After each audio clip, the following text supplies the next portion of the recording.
Dalam dunia industri, hampir sebagian besar peralatan yang digunakan memiliki keterkaitan dengan elektronika. Maka dari itulah, penting bagi kita untuk mengetahui pengertian komponen elektronika.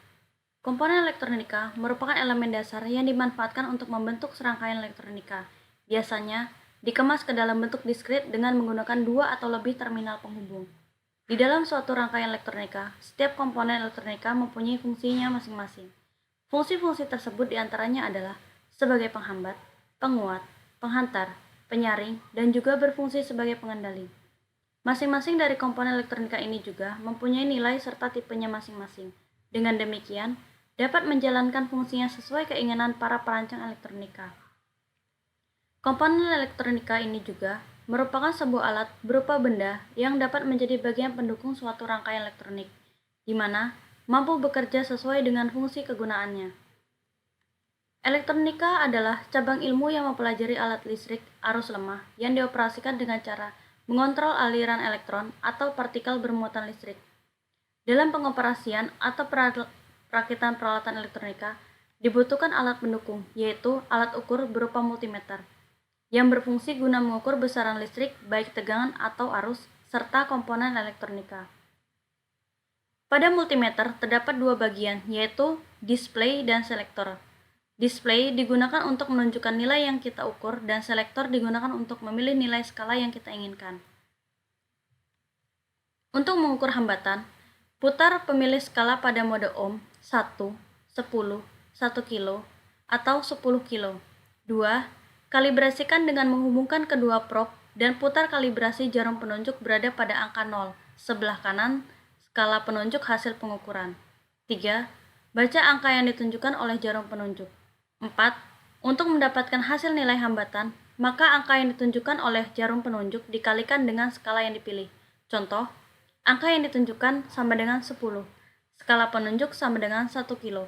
Maka, nilai hambatannya sama dengan 10 dikali 1 kilo, sama dengan 10 kilo. Untuk mengukur arus, 1. Putar pemilih skala pada mode ampere. 2. Hitung arus yang terbaca. Contoh, display 0 sampai dengan 100, selektor 2,5. Maka nilai arus sama dengan angka yang ditunjuk display dikalikan 2,5 dibagi 100. Mengukur tegangan. 1. Putar pemilih skala pada mode volt DC untuk tegangan DC dan volt AC untuk tegangan AC. 2. Hitung tegangan yang terbaca. Contoh, display 0 sampai dengan 50, selektor 10. Maka nilai tegangan sama dengan angka yang ditunjuk display dikalikan 10 dibagi 50. Pengenalan komponen elektronika membahas tentang karakteristik komponen yang dipakai dalam percobaan. Komponen pasif adalah komponen elektronika yang dalam pengoperasiannya tidak memerlukan sumber tegangan atau sumber arus sendiri. Komponen yang termasuk dalam komponen pasif antara lain adalah resistor, kapasitor, transformator, dan relay. Resistor adalah suatu komponen elektronika yang berfungsi untuk menghambat arus listrik. Resistor tetap merupakan komponen elektronika yang nilai hambatannya tetap. Untuk mengetahui nilai hambatan suatu resistor dapat dilihat atau dibaca dari warna yang tertera pada bagian luar badan resistor tersebut, yang berupa gelang warna. Pada gambar, merupakan contoh dari resistor dengan 4 gelang. Apabila dilihat pada tabel, gelang pertama dan gelang kedua merupakan nilai dari resistor. Kemudian, gelang ketiga merupakan faktor pengali, dan gelang keempat merupakan gelang toleransi resistor itu sendiri. Untuk mengetahui nilai dari resistor, kita dapat melihat contoh yang berada di samping, yaitu terdapat warna resistor merah, hitam, kuning, dan coklat. Apabila kita sudah mengetahui warna-warna yang tertera pada resistor, maka kita dapat melihat pada tabel kembali, yaitu gelang pertama berwarna merah. Maka gelang merah bernilai 2. Kemudian, gelang kedua berwarna hitam, maka jika kita lihat pada tabel, gelang berwarna hitam bernilai 0. Kemudian, warna ketiga ialah kuning. Karena warna kuning berada pada gelang ketiga, maka dia berfungsi sebagai pengali. Dapat kita lihat pada tabel warna kuning, pada gelang ketiga bernilai 10 pangkat 4. Artinya, nilai 2 gelang pertama dikalikan dengan 10 pangkat 4. Kemudian warna yang keempat adalah coklat. Di sini coklat berada pada gelang keempat, artinya coklat merupakan toleransi dari resistor pada tabel. Dapat kita lihat warna coklat di gelang keempat memiliki toleransi 1%. Setelah kita mengetahui nilai-nilai dari setiap warna yang tertera pada resistor, kita dapat menghitung nilai dari resistor. Karena toleransi pada resistor ini merupakan 1%, artinya 1/100 dikalikan dengan 200 kilo ohm yang didapat dari perkalian antara dua gelang pertama dengan gelang ketiga, yaitu 10⁴. Maka dapat dihasilkan nilai 2 kilo ohm. Setelah kita menghitung toleransi dari resistor tersebut, maka selanjutnya kita dapat menentukan range hambatan minimum sampai dengan maksimum dari resistor tersebut. Resistor juga memiliki fungsi lain, yaitu apabila disusun secara seri, maka dia berfungsi sebagai pembagi tegangan. Fungsi kedua dari resistor adalah apabila dia disusun secara paralel, maka dia berfungsi sebagai pembagi arus. Dapat dilihat pada contoh di samping, terdapat 1/R total sama dengan 1/4 ditambah 2/4 sama dengan 3/4. Jadi R total sama dengan 4/3 kilowatt. Pada gambar rangkaian di samping terdapat VCC atau daya senilai 12 volt. Kemudian ada dua resistor dengan R1 bernilai 2 kilo ohm dan R2 bernilai 4 kilo ohm. Pertama, kita menggunakan rumus V sama dengan I dikali R. Karena fungsi kedua dari resistor sebagai pembagi arus, apabila disusun paralel, maka kita akan mencari arus total terlebih dahulu. Rumusnya adalah I sama dengan V seper R sama dengan 12/4/3 sama dengan 36/4 sama dengan 9 ampere. Jadi, I total yang dihasilkan adalah 9 ampere. Untuk melihat pembagian arus yang ada di rangkaian paralel tersebut, I1 sama dengan V dibagi R1 sama dengan 12 dibagi 2 sama dengan 6 ampere. Kemudian untuk melihat arus di rangkaian kedua sama dengan V dibagi R2 sama dengan 12 dibagi 4 sama dengan 3 ampere. Jadi apabila ditotal, I total sama dengan I1 ditambah dengan I2 sama dengan 6 ditambah 3 sama dengan 9 ampere. Maka dari sini kita dapat membuktikan bahwa rangkaian paralel berfungsi sebagai pembagi arus.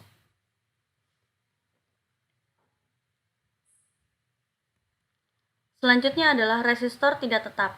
Ialah resistor yang nilai hambatannya atau resistansinya dapat diubah-ubah. Salah satu jenis resistor tidak tetap antara lain adalah potensiometer dan trimpot. Potensiometer adalah resistor yang nilai resistansinya dapat diubah-ubah dengan memutar poros yang tersedia. Kemudian, trimpot ialah resistor yang nilai resistansinya dapat diubah-ubah dengan cara memutar porosnya dengan menggunakan obeng. Kapasitor adalah suatu komponen elektronika yang dapat menyimpan dan melepaskan muatan listrik atau energi listrik. Kapasitor dibagi menjadi dua, yaitu kapasitor polar, artinya kapasitor ini memiliki dua kutub positif dan negatif. Artinya pemasangan pada sirkuit elektronika tidak dapat dipasang secara terbalik. Kedua, kapasitor nonpolar, artinya kapasitor ini tidak memiliki kutub dan pemasangannya pada sirkuit elektronika dapat dipasang secara terbalik. Kapasitor tidak tetap. Kapasitor ini merupakan kapasitor yang nilai kapasitansinya dapat diubah. Kapasitor ini juga terbagi menjadi dua, yaitu kapasitor trimmer. Kapasitor yang nilai kapasitansinya dapat diubah-ubah dengan cara memutar porosnya dengan obeng. Yang kedua adalah kapasitor Farco yang nilai kapasitasnya dapat diubah-ubah dengan memutar poros yang tersedia. Untuk menguji sebuah kapasitor dibutuhkan sebuah multimeter, yaitu dengan menghubungkan dua kaki kapasitor, kemudian putar pemilih skala pada mode ohm. Selanjutnya, hubungkan kapasitor pada dua prob yang terdapat pada multimeter. Kemudian, kita dapat lihat pada tabel apabila jarum penunjuk bergerak ke kanan dan kembali ke kiri, artinya kondisi kapasitor baik. Kemudian, apabila jarum penunjuk bergerak ke kanan dan tidak kembali ke kiri, artinya kondisi kapasitor buruk.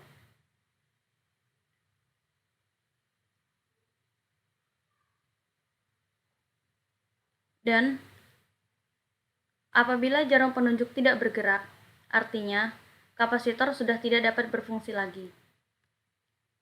Nilai kapasitor juga dapat dihitung untuk menghitung nilai dari sebuah kapasitor disesuaikan dari satuan yang digunakan pada kapasitor. Satuan kapasitor dapat dilihat pada badan kapasitor mulai dari pikofarad sampai dengan terafarad. Untuk menghitung nilai dari kapasitor, kita dapat melihat nilai yang tertera pada badan kapasitor tersebut, seperti pada contoh di gambar.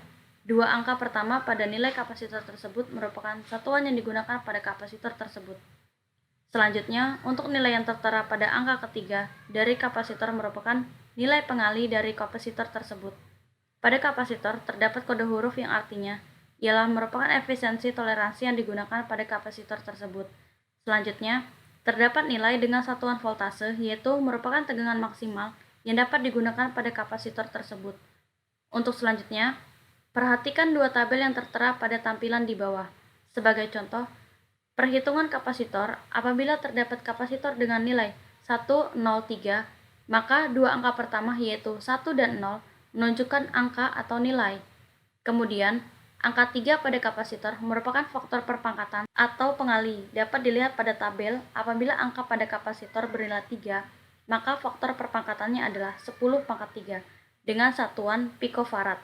Selanjutnya adalah kita tinggal mengalihkan semua nilai dari kapasitor tersebut 10 dikali dengan 10 pangkat 3, kemudian dikalikan dengan satuan yang digunakan yaitu pikofarad. Apabila dilihat di tangga satuan kapasitor, pikofarad bernilai 10 pangkat minus 12. Maka dapat dihasilkan 10 dikali 10 pangkat minus 9 farad. Jika kita lihat pada tangga satuan kapasitor 10 pangkat minus 9 senilai dengan 10 nanofarad. Transformator atau dapat disingkat dengan trafo. Trafo terdiri dari dua buah lilitan, yaitu lilitan primer dan lilitan sekunder. Trafo bekerja berdasarkan sistem perubahan gaya medan listrik yang dapat digunakan untuk menaikkan atau menurunkan tegangan listrik. Trafo memiliki dua jenis keadaan, yaitu keadaan step up. Apabila lilitan primer lebih kecil dibandingkan dengan lilitan sekunder, maka berfungsi untuk menaikkan tegangan. Kemudian, kondisi step down. Apabila lilitan primer lebih besar dibandingkan dengan lilitan sekunder, maka berfungsi untuk menurunkan tegangan. Rumus untuk menghitung trafo adalah tegangan primer seper tegangan sekunder sama dengan lilitan primer seper lilitan sekunder sama dengan arus sekunder seper arus primer. Relay adalah saklar atau switch elektrik yang bekerja berdasarkan medan magnet. Relay terdiri dari suatu lilitan dan sistem mekanik. Mekanik akan bergerak jika ada arus listrik yang mengalir melalui kaki-kaki relay. Di bawah ini merupakan contoh dari relay dengan 5 kaki, di mana masing-masing kaki memiliki fungsinya. Kaki pertama pada relay berfungsi sebagai VCC atau daya dari rangkaian relay. Kaki kedua berfungsi sebagai changeover atau CO. Kaki ketiga berfungsi sebagai ground. Kaki keempat berfungsi sebagai NO atau normally open. Kemudian, kaki kelima berfungsi sebagai NC atau normally close. Susunan-susunan kontak pada relay, normally open atau NO, relay akan menutup bila dialiri arus listrik. Apabila diibaratkan saklar, kondisi awal dari NO adalah saklar terbuka, dan apabila dialiri arus listrik, maka saklar akan menutup. Kemudian, normally close atau NO, relay akan membuka bila dialiri arus listrik. Jika diibaratkan saklar, maka kondisi awal dari NC adalah saklar akan menutup, dan apabila saklar dialiri arus listrik, maka saklar akan membuka. Selanjutnya adalah changeover atau CO, yaitu kontak tengah yang akan melepaskan diri dan membuat kontak lainnya terhubung. Komponen aktif adalah komponen elektronika yang dalam pengoperasiannya memerlukan sumber arus listrik atau sumber tegangan tersendiri. Yang termasuk komponen aktif ada antara lain adalah dioda, transistor, tiristor, dan transducer. Dioda merupakan suatu semikonduktor yang dapat menghantarkan arus listrik pada satu arah saja. Fungsi umum dari dioda adalah sebagai penyearah dan sebagai saklar elektronik. Pada bahan pokok untuk pembuatan dioda adalah germanium dan silikon. Dapat diperhatikan pada skematik, dioda memiliki dua pin, yaitu pin dengan simbol anak panah yang berarti anoda dan pin yang dengan simbol garis berarti katoda. Dioda memiliki dua kondisi. Forward bias, apabila pin anoda bernilai lebih positif dibandingkan pin katoda, maka arus mengalir dari kaki anoda ke katoda. Kondisi reverse bias, apabila pin katoda lebih bernilai positif dibanding anoda, maka arus tidak mengalir. Untuk menguji dioda, dapat digunakan multimeter. Putar pemilik skala pada mode ohm, kemudian hubungkan dioda pada dua probe yang terdapat pada multimeter. Perhatikan pada tabel pengamatan. Apabila anoda dihubungkan dengan probe positif dan kemudian katoda dihubungkan dengan probe negatif, apabila kondisi dioda tersebut baik, maka jarum tidak akan bergerak. Sebaliknya, apabila dioda tersebut dalam kondisi buruk, maka jarum akan bergerak. Percobaan selanjutnya adalah, apabila anoda dihubungkan dengan probe negatif dan katoda dihubungkan dengan probe positif, bila kondisi dioda itu baik, maka jarum akan bergerak. Sebaliknya, apabila kondisi dioda tersebut buruk, maka jarum tidak akan bergerak.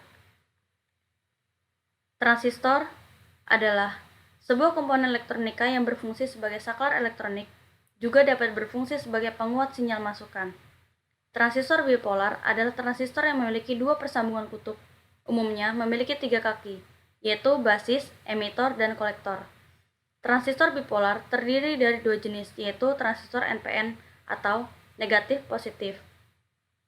Transistor memiliki dua sisi, yaitu sisi rata dan sisi bagian yang cembung. Untuk menentukan kaki-kaki pada transistor, hadapkan sisi yang rata pada transistor ke hadapan kita. Maka, kaki sebelah kiri berfungsi sebagai kolektor, kaki bagian tengah transistor merupakan basis, dan kaki bagian sebelah kanan dari transistor adalah emitor. Kondisi transistor NPN, transistor akan saturasi apabila tegangan pada basis bernilai lebih besar dibandingkan dengan tegangan di emitor. Maka, arus di kolektor akan mengalir ke arus emitor. Transistor akan berkondisi cut off apabila tegangan pada basis bernilai lebih kecil atau sama dengan tegangan di emitor. Maka, arus di kolektor tidak dapat mengalir ke arus emitor. Transistor PNP, positif, negatif, positif.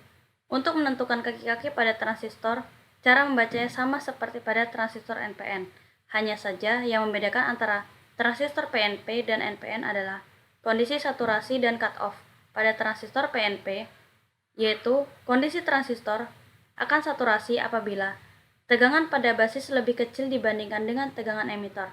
Maka, arus emitor akan mengalir ke arus kolektor. Kondisi transistor akan cut-off apabila tegangan pada basis lebih besar atau sama dengan tegangan pada emitor, maka arus emitor tidak akan mengalir ke arus kolektor. Untuk menguji kondisi pada transistor, setiap kaki-kaki pada transistor baik PNP maupun NPN harus diuji dengan menggunakan multimeter dengan memperhatikan tabel pengamatan di bawah ini. Tiristor adalah komponen elektronika yang banyak digunakan sebagai saklar elektronik. Jenis-jenis di tiristor antara lain adalah SCR atau Silicon Control Rectifier, triac, dan diac. Transducer merupakan suatu komponen elektronika yang dapat mengubah suatu besaran ke besaran lainnya. Adapun komponen elektronika yang termasuk ke dalam transducer ialah LDR atau Light Dependent Resistor, yaitu resistor yang dapat berubah-ubah nilai resistansinya jika permukaannya terkena cahaya. Kondisinya ialah jika terkena cahaya, nilai resistansinya kecil, sedangkan jika tidak terkena cahaya, kondisi gelap, maka nilai resistansinya besar. Dapat dilihat pada gambar skematik, terdapat simbol resistor yang memiliki anak panah mengarah ke resistor, yang berarti resistor tersebut menerima cahaya. Sensor adalah komponen elektronika yang dapat mengubah suatu besaran fisik ke besaran listrik. Hubungan transducer dengan sensor dapat digambarkan dalam diagram Venn sebagai berikut. Jika dilihat pada diagram Venn, transducer dan sensor merupakan salah satu komponen elektronika. Dapat dilihat pada gambar di bawah ini macam-macam dari sensor.